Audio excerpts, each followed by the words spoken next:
It's been a while since I've sewn and shared a free pattern, so today we're sewing the Wanda top by Tiana's Closet. This is a nice and breezy flutter sleeve blouse with a unique construction, as the sleeves are sewn into the front and back princess seams. If you're thinking of sewing this blouse but you're looking for an alternate way to sew the neckline, you can consider omitting the front and back neckband pieces altogether and just use bias binding to bind that neckline, just as we'll be doing for the armholes in this sew-along. But for this sew-along, I did decide to stay true to the pattern and apply the neckband piece. This is a beautiful top that you'll reach for time and time again, especially as the weather begins to get warmer. I hope you sew along with me. Let's get started. To prepare to complete the back facing, I've cut a rectangle from my main fabric measuring 3 by 5 inches, as well as a piece of interfacing measuring 2 by 4.5 inches. I'm going to apply the interfacing to the wrong side of my rectangle, aligning the top edges, and centering the rest of the interfacing in place. Once the interfacing is applied, fold the uninterfaced edges to the wrong side and give them a press. Now that that's prepared, I'll mark the center of the rectangle and draw a line straight down the center. And I'll stop my line about 1/2 inch before the end of the interfacing. Here is the neckline of my center back bodice piece. I'm going to align the top center of my interfaced rectangle with the center of my back neckline and pin in place. And I'll continue pinning down the line to secure the two pieces together. Now I'll take this to my sewing machine and I'm going to stitch around the line 1/8 inch away from the line on both sides of the line. And I'll curve my stitching around that bottom point.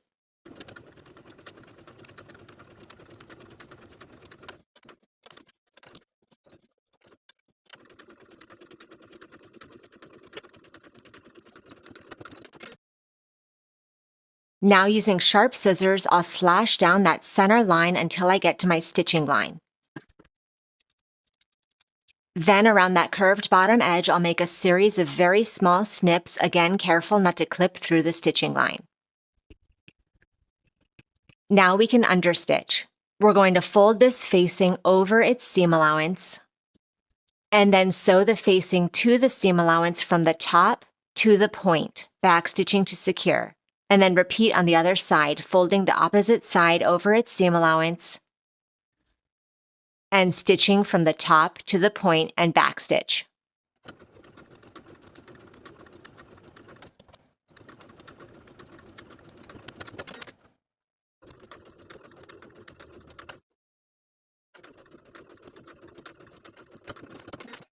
Now that that's understitched, we can turn the facing to the inside of the garment and give it a nice press. So here's what that back slit should look like on the outside and on the inside. Now with the edges we press to the inside of the facing still tucked under, along the side and bottom edges, edge stitch the facing in place, pivoting at the bottom corners.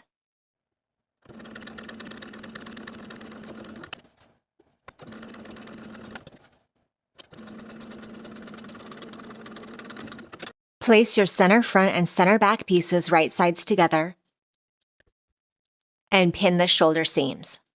Sew with a 1/2 inch seam allowance and finish the raw edges.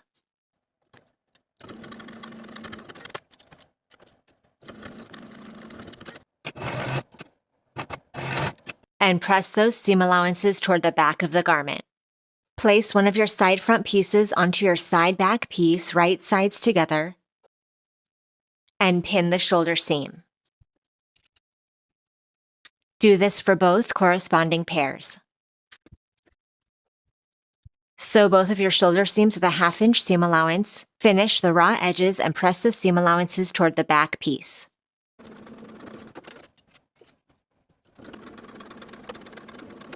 Along the top of your sleeves, you have notches indicating where we're going to be doing our gathering. Using the longest stitch on your machine and leaving thread tails on both ends, baste with about a 1/4 inch seam allowance from one notch all the way across to the other notch for both sleeves.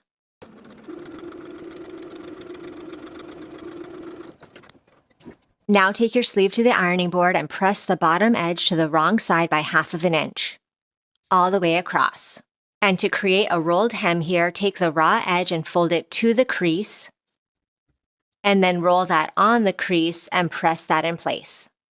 Then edge stitch along that inner fold from one side of the sleeve to the other to secure the hem in place, and repeat for both sleeves.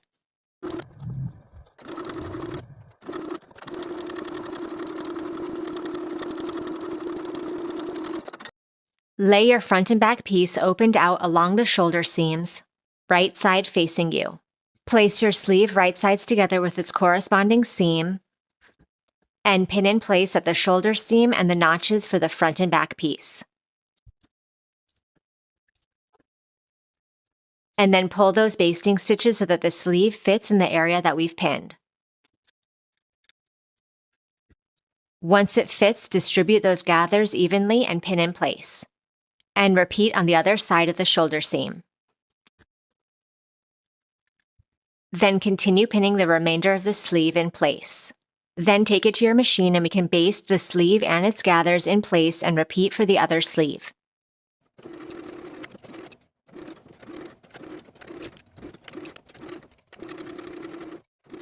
Now that I have both of my sleeves basted in place, I'll open out my side front and side back piece along its shoulder seam, place it right sides together with the bodice, sandwiching the sleeve in between.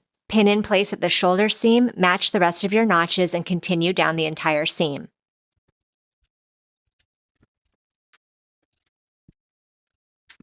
Sew from one bottom edge of the garment all the way up, across that shoulder seam and down to the opposite bottom end of the garment with a 1/2 inch seam allowance, and then finish the raw edges. Then repeat for the opposite side front and side back bodice pieces.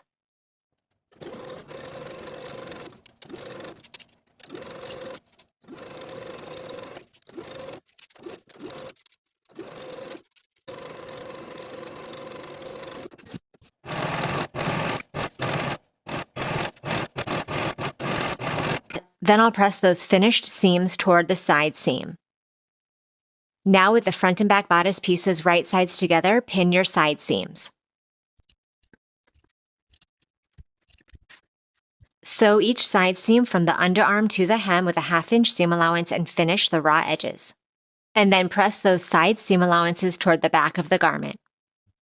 For the bottom hem, we're going to roll the hem just as we did for the bottoms of the sleeves, folding the raw bottom edge to the wrong side by 1/2 inch, then folding the raw edge once again to meet the crease, and then folding on the crease.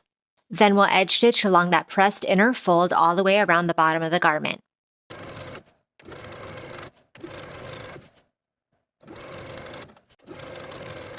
Now I'm going to use 1/2 inch single fold bias tape to finish the armholes.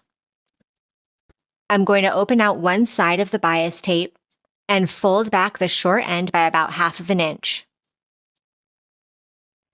Then I'll place this opened out side of the bias tape right sides together with my armhole. Aligning the raw edge and starting at the underarm seam, I'll pin in place all the way around.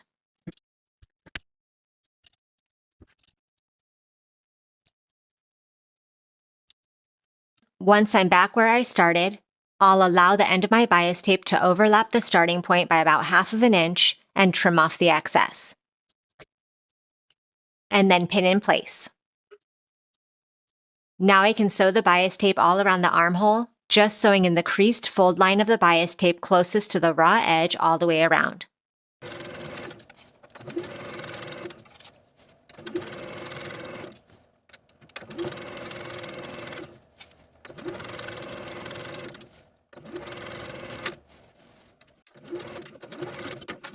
Now that bias binding is secured to the armhole, we'll turn the binding to the inside of the garment right along the stitched seam line. And with the opposite side of your binding still folded to the inside, edge stitch close to that inner fold all the way around the armhole.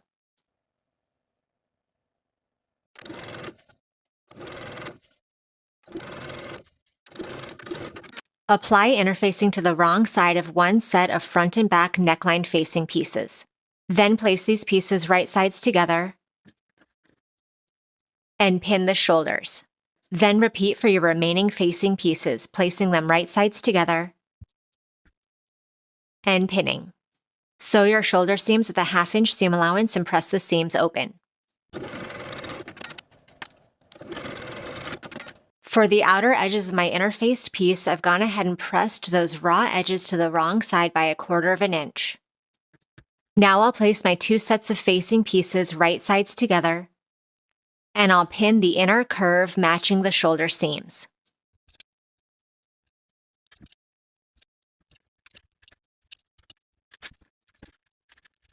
Then I'll sew this inner curve with a 1/4 inch seam allowance.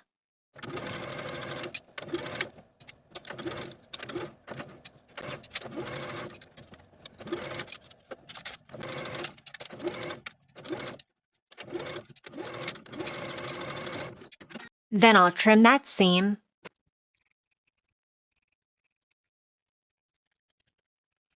and clip into the curves.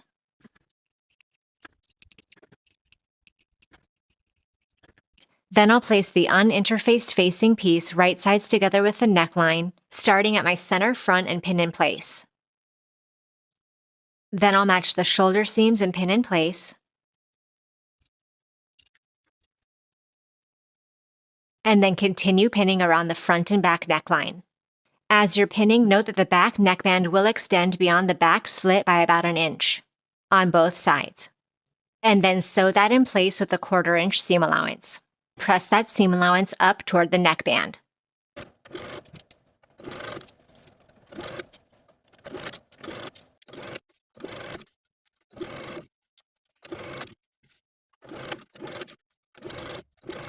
Now I'll fold the neckband piece along its center seam right sides together.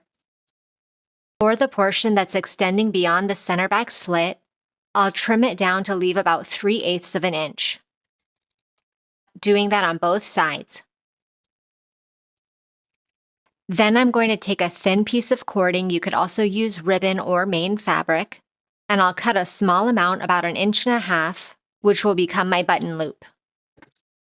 Fold this button loop in half and place it right sides together with my neckband piece right in the center of that main neckband piece, aligning the raw edges, and I'm going to baste that in place. Then I'll fold the neckband piece in half once again, having both of those bottom seam allowances still pressed under and pin in place. On both sides. Sew from the top of the neckband to the bottom folded edge with that 3/8 inch seam allowance.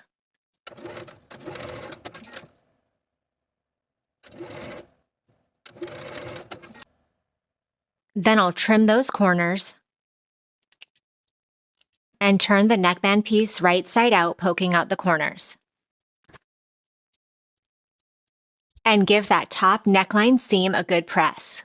Then we'll fold that facing crease that we pressed earlier back to the inside and place that folded edge over our neckline stitching line so that it just covers those stitches, and pin in place from the outside all the way around.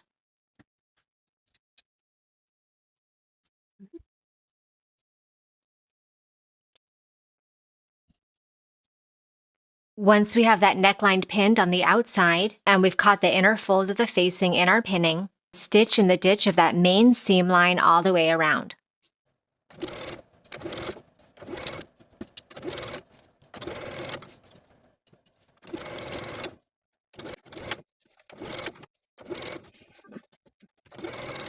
Then we can sew on a button across from the button loop. And then your blouse is complete. Thank you for watching this sew along. Make sure you subscribe to the channel for more great full-length sewing tutorials, and I'll see you in the next video.